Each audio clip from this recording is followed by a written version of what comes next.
My favorite ride was the bumper car ride. Remember that ride? Going around in a circle. There was always one kid on the bumper cars that could not do it. You remember this kid? As soon as the ride gets started, he'd be like stuck in a pack of empty cars. Just, excuse me, it won't go.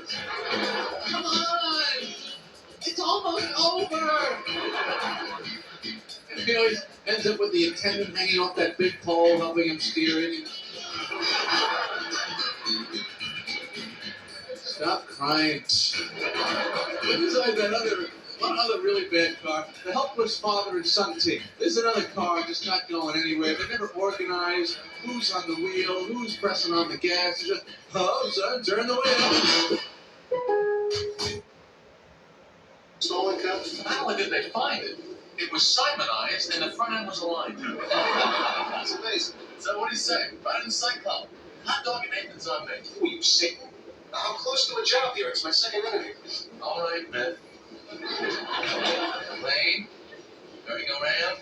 I can't. I'm the best man. Kramer, bumper cars. Another car, I'll get in trouble. What's the matter with you? Could be years till I get back to Coney Island. I can't go on the rides alone. More on a second stage, 8:30 and 11, 2, 3, 4, 5, 7, 6 p.m.